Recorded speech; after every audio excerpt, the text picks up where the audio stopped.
நம்ம இன்னைக்கு வீடியோவில் பார்க்க பார்த்தோன்னா வெஸ்ட் இண்டீஸுக்கும் சவுத் ஆஃப்ரிக்கா நடக்க போகிற செகண்ட் டெஸ்ட் மேட்சோட ட்ரீம் ரன் பிரைஸ் அனாலிசிஸ் தான் நம்ம பார்க்க போகிறோம் வீடியோவில்.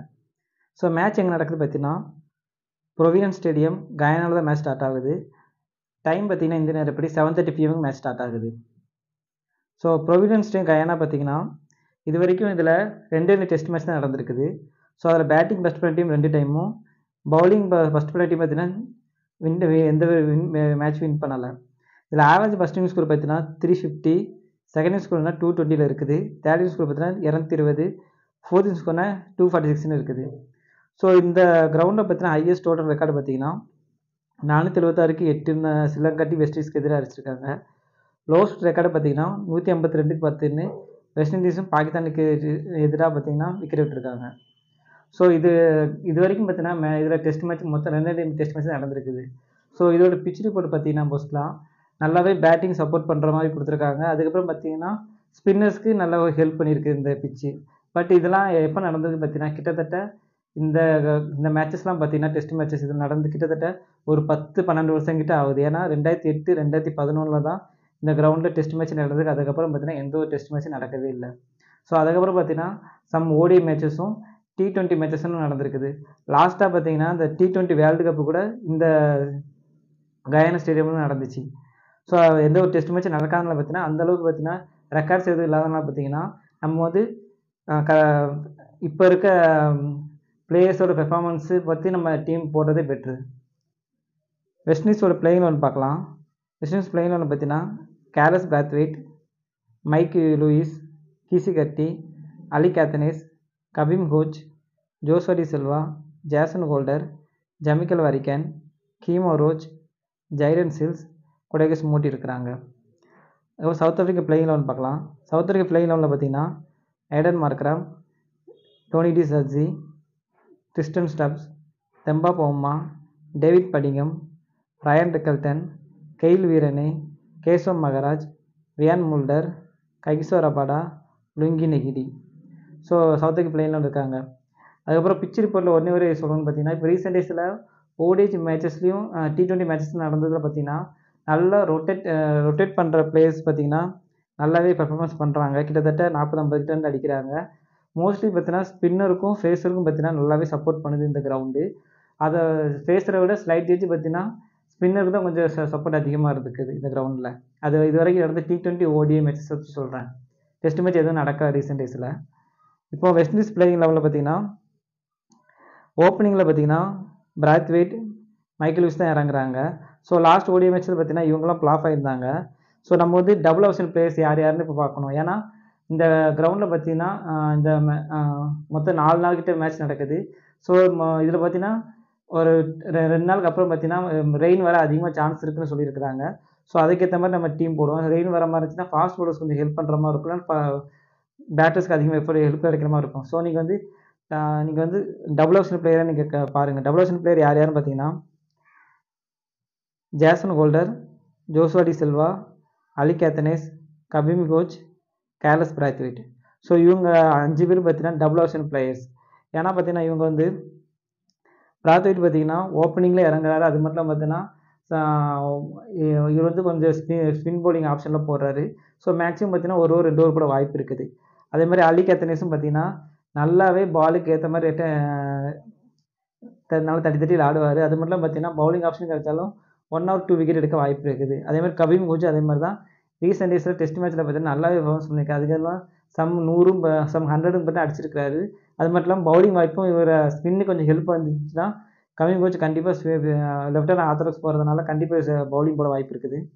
ஜோஸ்வா டி சில்வா இனிஷியலாக பார்த்தீங்கன்னா இவர் வந்து விக்கெட் கீப்பர் ஆப்ஷனில் இருக்கிறாரு. அது மட்டும் பார்த்தீங்கன்னா ஸ்டெம்பிட்டு கேச்சஸ்லாம் பார்த்தீங்கன்னா டெஸ்ட் மேட்ச்சில் நிறையவே கிடைக்கும். ஸோ இவர் மஸ்ட்டாக பிக் பண்ணிக்கலாம். ஜேசன் ஹோல்டர் ஃபாஸ்ட் பவுலர் ஆப்ஷனில் இருக்கார். அது மட்டும் இல்லாமல் பேட்டிங்கில் வந்தாலும் சம் கான்ட்ரிபியூட் பண்ண வாய்ப்பு இருக்குது. ஸோ இவங்க 5 பேரும் பார்த்தீங்கன்னா நீங்கள் கொஞ்சம் மஸ்ட்டாக பிக் பண்ணிட்டு போங்க டெஸ்ட் மேட்ச்சுக்கு. ஸோ ஃபஸ்ட் இன்னிங்ஸாக இருந்தால் மைக்கேல் லூயிஸ், கீசி கட்டி இவங்களெல்லாம் ட்ரை பண்ணி பாருங்கள். செகண்ட் இன்னிங்ஸாக இருந்தால் கொஞ்சம் ட்ராப் பண்ணுறதே பெட்டர். ஏன்னா ஃபஸ்ட் இன்னிங்ஸு பேட் பஸ்ட்டில் பார்த்தீங்கன்னா கொஞ்சம் ரன்ஸ் அதிகம் வர மாதிரி போக போக பார்த்தீங்கன்னா பவுலர்ஸுக்கு நல்லா சப்போர்ட் பண்ணுற மாதிரி தான் இருக்குது. ஸோ செகண்ட் இன்னிங்ஸாக இருந்தால் நீங்கள் மோஸ்ட்லி இவங்க ட்ராப் பண்ணுறதே பெட்ரு தான். அதுக்கப்புறம் Jamal வரிக்கன், Kemar Roach, Jayden Seales, Gudakesh மூட்டி. ஸோ இவங்களால நீங்கள் எப்படி பிக் பண்ணுறதா இருந்தீங்கன்னா ஃபஸ்ட்டு பவுலிங் ஆப்ஷனாக இருந்தால் இவங்கள பார்த்தீங்கன்னா நீங்கள் ஃபேஸர் கொஞ்சம் ட்ரை பண்ணி பார்த்துக்கோங்க. ஃபஸ்ட் இன்னிங்ஸாக இருந்தால் கீமோ ரோச், ஜெய்டன் சில்ஸ் இவங்களாம் ட்ரை பண்ணி பார்த்துக்கோங்க. சப்போஸ் செகண்ட் இன்னிங்ஸாக இருந்தால் குடகேஸ் மோட்டிவ், ஜமல் வரிக்கன் ஸோ இவங்களாம் ட்ரை பண்ணி பாருங்கள். ஜமல் வரிக்கன் நீங்கள் மஸ்டாகவே பிக் பண்ணாலுமே குடகேஸ் மோட்டிவ் நீங்கள் மஸ்டாகவே கொஞ்சம் பிக் பண்ணிட்டு போகலாம். ஏன்னா இவங்க பார்த்தீங்கன்னா நல்லாவே பால் டேர்ன் பண்ணுறாங்க. அது மட்டும் இல்லாமல் பவுலிங் ஆப்ஷனில் போக போக பார்த்தீங்கன்னா நல்லா ஸ்பின்னுக்கு எல்லாம் ஹெல்ப்ஃபுல்லாக இருக்கும். ஸோ மஸ்ட்டாக ட்ரை பண்ணிக்கலாம்.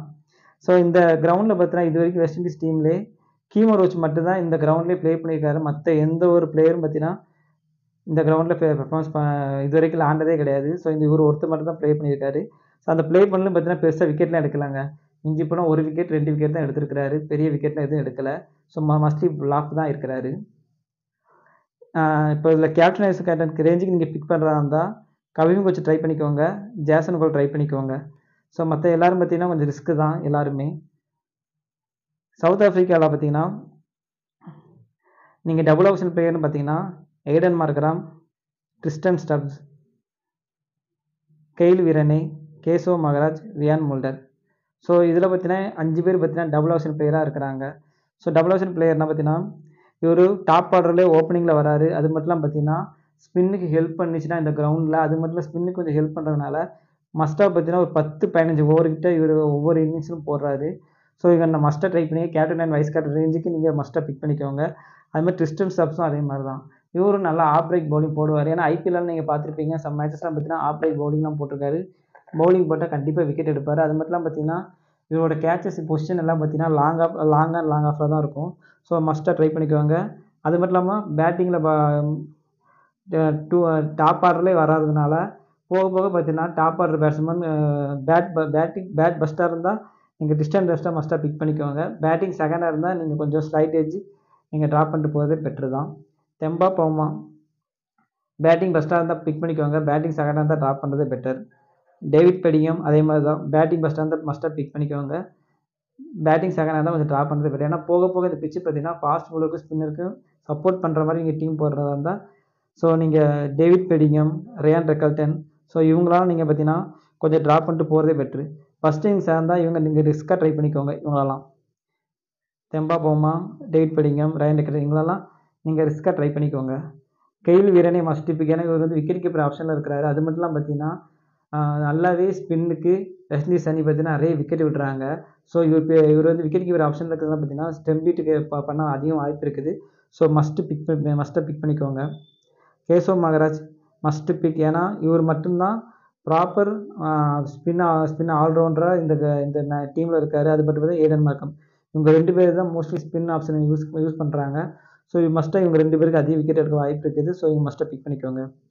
ரியான் முல்டர் பார்த்தீங்கன்னா ஃபஸ்ட் இன்னிங்ஸாக இருந்தால் பிக் பண்ணிக்கோங்க. இல்லைனா செகண்ட் இன்னிங்ஸாக இருந்தால் கொஞ்சம் ட்ராப் பண்ணுறது பெட்டர். ஏன்னா செகண்ட் இன்னிங்ஸாக இருந்தால் அந்தளவு பேட்டிங் வாய்ப்பு கிடைக்குமான்னு கொஞ்சம் டவுட்டு தான். அதே மாதிரி ஓவர்ஸும் பார்த்தீங்கன்னா ரொம்ப அதிகம் ஓவர் போட மாட்டார். கம்மியாக தான் ஓவர் போகிறாரு. மோஸ்ட்லி பார்த்தீங்கன்னா ரபாடா, நெஹிடி, கேசவ் மகராஜ் ஸோ இவங்க 3 பேர்கிட்டே தான் அதிகமாக போகிறாங்க. ரியான் முல்டர் பார்த்தீங்கன்னா ஓவர் கொஞ்சம் கம்மியாக தான் போகிறாரு. சப்போஸ் ஃபஸ்ட் இன்னிங்ஸாக இருந்தால் நீங்கள் ட்ரை பண்ணுங்கள். செகண்ட் இன்னிங்ஸாக இருந்தால் கொஞ்சம் ட்ராப் பண்ணிட்டு போகிறதே கொஞ்சம் பெட்ரு தான். ரபாடா ஃபஸ்ட் அண்ட் செகண்ட் எந்தளவு மஸ்ட்டு பிக் பண்ணிக்கோங்க. அதேமாதிரி லுங்கி நெகிடி அதேமாதிரி தான். இந்த கிரவுண்டில் பார்த்தீங்கன்னா நல்லாவே ஃபேஸருக்கு சப்போர்ட் பண்ணுறதுனால ஃபஸ்ட் இன்னிங்ஸாக இருந்தால் மஸ்ட்டாக பிக் பண்ணிக்கோங்க. செகண்ட் இன்னிங்ஸாக இருந்தால் மஸ்ட்டாக பிக் பண்ணிக்கோங்க. ஸோ இதில் நீங்கள் கேப்டன் அண்ட் வைஸ் கேப்டன் ரேஞ்சுக்கு யார் ட்ரை பண்ணலாம் பார்த்தீங்கன்னா ஏடன் மார்க்ரம்,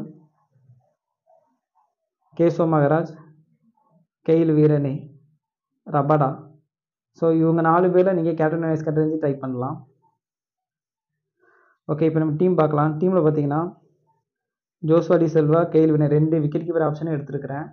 அதுக்கப்புறம் பார்த்தீங்கன்னா அலி கேத்தனேஸ், தெம்பா பவுமா, ட்ரிஸ்டன் ஸ்டப்ஸ் ஸோ இவங்களாம் பார்த்தீங்கன்னா நல்லா ரொட்டேட் பண்ணுறீங்களா ஆடுற பிளேயர்ஸு. ட்ரிஸ்டன் ஸ்டப்ஸு நீங்கள் பார்த்தீங்கன்னா ஃபஸ்ட் இன்னிங்ஸ் இருந்தால் ட்ரை பண்ணுங்கள். செகண்ட் இன்னிங்ஸ் தான் கொஞ்சம் ட்ராப் பண்ணிவிட்டு இவங்களுக்கு பார்த்தீங்கன்னா டேவிட் பெடிங்கம், ரியான் ரெக்கல்டன் ஸோ அவங்கள யாராவது நீங்கள் பிக் பண்ணிக்கலாம்.